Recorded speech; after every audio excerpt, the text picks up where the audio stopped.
Que révèle vraiment l'affaire de l'avion militaire nigérian qui s'est posé au Burkina Faso sans la moindre autorisation? À première vue, il ne s'agirait que d'un incident technique ou d'une simple erreur de navigation. Mais en réalité, ce vol a déclenché une onde de choc diplomatique à travers toute l'Afrique de l'Ouest. Pour beaucoup, l'incident a ravivé des souvenirs douloureux de frontières bafouées et de souveraineté piétinée. Ce n'est pas un simple fait divers, c'est un signal d'alarme qui résonne dans toutes les capitales ouest-africaines. Cet atterrissage inattendu va bien au-delà d'une banale violation de l'espace aérien. Il pose la question cruciale de la souveraineté des États africains, du respect des frontières et des règles internationales censées protéger chaque pays, quelle que soit sa force. Pour mieux saisir la portée de cet événement, rappelons-nous des précédents historiques, comme l'incident de l'avion américain abattu au-dessus de l'URSS en 1960 ou encore la crise de l'île de Grenade en 1983. À chaque fois, la question centrale était le respect de la souveraineté et l'équilibre des puissances. Face à l'incident, le Burkina Faso n'a pas cédé à la panique ni à la colère. Sa réaction a été mesurée, respect strict des protocoles, ouverture du dialogue diplomatique, exigence ferme que les procédures soient respectées. Chaque décision a été dictée par la responsabilité. Cette attitude contraste avec d'autres crises où la précipitation a causé des escalades dangereuses. Pensons à la crise des missiles de Cuba, où le sang-froid a évité une guerre mondiale.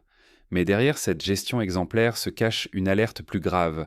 Tolérer une telle intrusion, c'est risquer de perdre le contrôle de son territoire. C'est laisser planer le doute sur l'autorité de l'État et ouvrir la porte à l'instabilité, à l'insécurité, voire à la remise en cause de toute la paix régionale.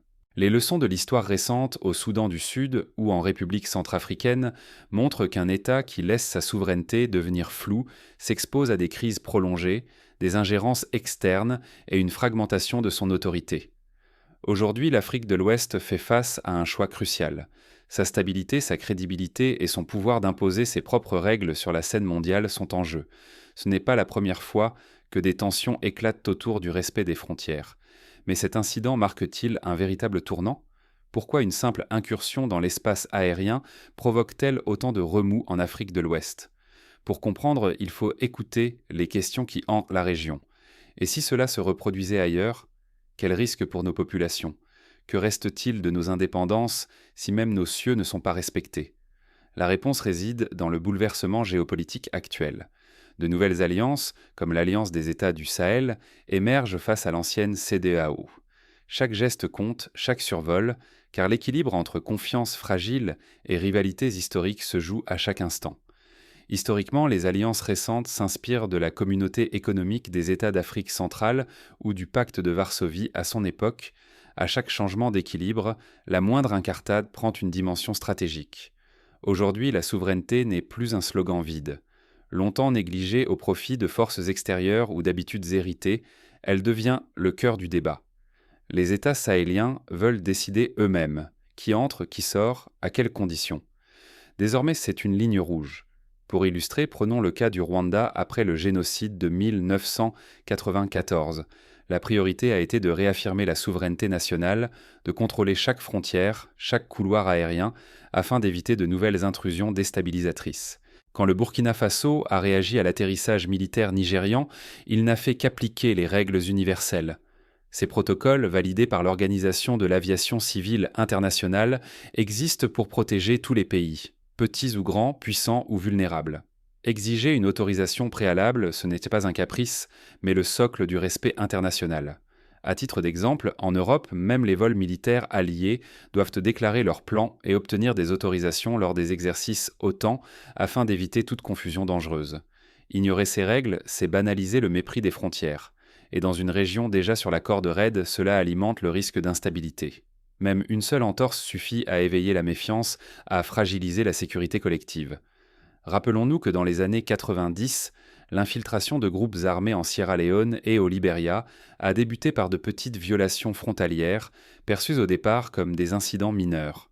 Il ne s'agit donc pas d'un simple incident technique. Cet épisode marque un tournant. L'Afrique affirme désormais ses propres critères de responsabilité, non pas pour se fermer, mais pour exiger des rapports d'égal à égal, fondés sur la clarté, la dignité et le respect. Cette démarche évoque les luttes pour l'indépendance dans les années 60, quand les leaders africains réclamaient pourtant d'être traités en partenaires et non en subordonnés. Mais derrière cette maladresse officielle, que cherche-t-on vraiment à dissimuler? Au-delà de l'emballement médiatique, quels intérêts profonds se cachent et que risquent vraiment les peuples de la région? Entrons dans les coulisses de cette crise, là où se nouent alliances secrètes et rivalités ouvertes. Car comprendre l'incident, c'est saisir le vrai visage du nouveau jeu sahélien. Imaginez des réunions nocturnes, des conseillers en sécurité échangeant des messages cryptés, des chefs d'État consultant leurs alliés sur la riposte à adopter, dans un climat de tension exacerbé par l'incertitude. Et si l'Afrique décidait enfin d'en finir avec les demi-mesures et les compromis sur sa souveraineté? Ce scénario n'est plus une simple hypothèse, mais une nécessité vitale. Dans l'histoire, chaque continent a traversé ce moment. La Chine, au début du XXIe siècle, a imposé ses lignes rouges en mer de Chine méridionale, malgré les contestations. L'Afrique arrive à ce carrefour. Certains tentent de réduire le récent incident à une erreur bureaucratique. Ce serait ignorer l'essentiel. La souveraineté africaine ne se discute plus, elle s'impose. C'est l'aboutissement d'un long processus de maturation politique. En 1960, lors des premiers conflits de frontières entre l'Algérie et le Maroc, le respect des règles internationales était déjà au centre du débat, mais sans le poids politique d'aujourd'hui. Pendant des décennies, des violations d'espace aérien ou des écarts au protocole étaient traités comme de petits incidents. Aujourd'hui, chaque nation africaine refuse cette banalisation. Ce qui choque ailleurs ne peut plus être toléré ici. L'Afrique pose ses propres lignes rouges. C'est la même logique qui a permis à l'Union africaine d'adopter en 2002 l'acte constitutif interdisant tout changement anticonstitutionnel de gouvernement. Face à l'atterrissage non autorisé, le Burkina Faso a privilégié le professionnalisme et la transparence. Les militaires nigérians ont été traités avec respect, une enquête impartiale a été lancée, la loi appliquée sans hostilité. Cette réponse affirme un principe fort. Rigueur n'est pas synonyme d'agression, mais d'autorité légitime. Dans bien d'autres contextes, l'arrestation brutale et la rétention prolongée auraient été la norme, alimentant la rancœur et les tensions diplomatiques. La souveraineté ne supporte aucune exception. Pour être crédible, le respect doit être réciproque et constant. Fermer les yeux sur de tels manquements revient à s'affaiblir soi-même, à fragiliser toute la région. Il s'agit de dignité collective, mais aussi de sécurité immédiate et d'avenir politique. En Ukraine, la moindre entorse aux frontières a eu des conséquences géopolitiques majeures, rappelant que le droit international n'est jamais un détail. Le Nigeria joue un rôle clé dans cette équation. Par sa population, son armée et son influence diplomatique, il porte une immense responsabilité. Chaque geste nigérian devient un précédent, chaque décision pèse sur l'équilibre de toute l'Afrique de l'Ouest. Ici, le respect des règles n'est pas un détail, mais un signal à l'échelle du continent. Quand le Nigeria agit, c'est tout le système régional qui observe et en tire des leçons. Le danger est concret. Si l'Afrique n'impose pas ses normes, elle reste otage de logiques extérieures. Elle perd sa souveraineté réelle, sa capacité à défendre ses citoyens et à peser sur la scène internationale. L'incident du Burkina Faso n'est donc pas anodin. Il marque un tournant décisif. Pensons à la Somalie, où l'absence de règles claires a permis à des puissances étrangères de multiplier les interventions sans contrôle. Reste une question. Comment transformer cette crise en chance pour bâtir une coopération régionale plus forte, fondée sur la confiance et le respect de mutuel? Pour y parvenir, il faut aller au-delà des simples déclarations d'intention. Il faut maintenant observer les réactions des autres capitales de la région. La suite dépendra de leur capacité à saisir l'opportunité de ce moment charnière. Imaginons que chaque pays s'engage à renforcer ses institutions, à former ses contrôleurs aériens, à dialoguer régulièrement avec ses voisins. C'est ainsi que naîtra une confiance nouvelle. Ce moment charnière peut-il vraiment infléchir la trajectoire de l'Afrique de l'Ouest? Ce n'est pas qu'un débat d'experts, c'est une question brûlante, posée à chaque citoyen et à chaque dirigeant après l'incident entre le Nigeria et le Burkina Faso. Les populations, souvent oubliées dans les discussions diplomatiques, sont pourtant les premières concernées. Leur sécurité, leur économie, leur avenir sont en jeu. Cet atterrissage militaire non autorisé n'est pas un fait divers, isolé. Il survient alors que l'Afrique de l'Ouest se redessine, avec la montée de l'Alliance des États du Sahel réunissant le Burkina Faso, le Mali et le Niger. Désormais, chaque geste pèse double, chaque erreur coûte cher. Comme dans l'Europe de l'après-guerre, chaque crise devient un test pour la cohésion régionale. Le véritable enjeu, ce n'est pas seulement de gérer une crise éphémère, c'est d'établir des règles claires, connues et acceptées de tous. Dès que la confusion s'invite, chaque malentendu peut vite devenir une faille béante, une menace pour la paix régionale. Rappelons-nous la tragédie du Rwanda, où l'ambiguïté sur l'intervention internationale a coûté des centaines de milliers de vies. Aujourd'hui, improviser n'est plus une option. Laisser planer l'ambiguïté, c'est accepter qu'un incident banal se transforme en crise majeure. L'absence de coordination risque d'empoisonner la confiance et d'enrayer les efforts d'intégration dont l'Afrique de l'Ouest a tant besoin. Ce fut le cas en Afrique centrale dans les années 2000, où de simples malentendus ont dégénéré en conflits prolongés. Pourtant, chaque décision prise dans la transparence et le respect crée un précédent positif. Cela montre que la région peut résoudre ses différends sans confrontation, en imposant ses propres critères de dignité et de souveraineté. Il ne s'agit pas de bâtir de nouveaux murs, mais de renforcer les ponts entre les peuples. Songeons au processus d'Helsinki, qui a permis en Europe de bâtir la confiance par la transparence et la coopération malgré les divisions de la guerre froide. Le futur de la région dépendra de ces choix collectifs. Instaurer des règles partagées, c'est poser la première pierre d'une paix durable. Mais l'indécision ou la tolérance au flou pourrait démenacer la sécurité de dizaines de millions de vies et ternir l'image de l'Afrique sur la scène internationale. À chaque étape, les décisions d'aujourd'hui construisent ou fragilisent l'édifice de demain. À chaque acte, chaque déclaration, chaque compromis, l'Afrique de l'Ouest écrit un précédent. Reste à savoir si ces précédents seront les fondations de la stabilité ou les germes de nouvelles divisions. L'histoire regorge de moments où le choix d'appliquer ou non la règle commune a changé le destin de régions entières. Le prochain geste des dirigeants ouest-africains sera scruté par l'ensemble du continent, et au-delà. Tout se joue maintenant, alors que la région décide de la voie à suivre. Les partenaires extérieurs, des Nations Unies à l'Union européenne, observent eux aussi, prêts à ajuster leur posture selon la réponse régionale. Qu'est-ce que demande vraiment une coopération saine, capable de durer dans le temps? Aujourd'hui, cette question devient urgente, car la souveraineté africaine s'impose désormais comme une ligne rouge. La stabilité, la dignité et le respect ne relèvent plus du slogan. Ils forment ensemble la seule base solide d'un avenir crédible pour la région. D'abord, il faut des règles limpides et une discipline sans faille dans leur application. Lorsque chaque acteur comprend les normes et sait qu'elles seront appliquées, la confiance s'enracine et l'incertitude recule. Dans une zone aussi fragile, cette prévisibilité est le premier bouclier contre la peur et les dérapages. Prenons exemple sur l'Union européenne, où la libre circulation repose sur des règles communes strictes, respectées par tous. Protéger la souveraineté, c'est aussi protéger la routine de millions de vies. Marché ouvert, frontières sûres, futur pour la jeunesse. Mais tout cela dépend du respect des règles communes. La stabilité politique ne s'impose pas. Elle se construit patiemment par des choix responsables au quotidien. Dans les grandes nations asiatiques, la stabilité a été le fruit de décennies de rigueur institutionnelle. Certains croient que la fermeté se prouve à coups de bruit ou de gestes brusques. Pourtant, c'est souvent le calme et la diplomatie qui révèlent la force véritable. Parler avec mesure, même sous tension, c'est montrer la maturité du leadership et désamorcer les crises avant qu'elles ne dégénèrent. C'est la marque d'une force tranquille et non d'un compromis.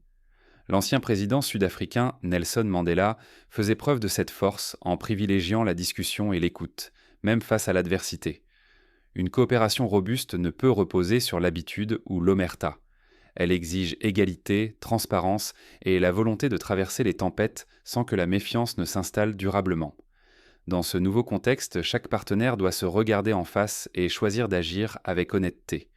Les accords de paix les plus durables, comme celui d'Accra en 2003, sont nés de ce genre de coopération authentique. L'enjeu est immense. Si nous ne tirons pas les leçons de ces moments de bascule, la région risque d'enchaîner les mêmes erreurs et de s'exposer aux incertitudes venues de l'extérieur. À cette génération revient la mission de transformer chaque incident en progrès, d'élever l'exigence collective et d'ancrer la responsabilité dans la durée. Les jeunes, de plus en plus formés et connectés, attendent des actes clairs et porteurs d'avenir. Ce n'est qu'ainsi que l'Afrique pourra se préserver, s'affirmer et susciter le respect sur la scène internationale.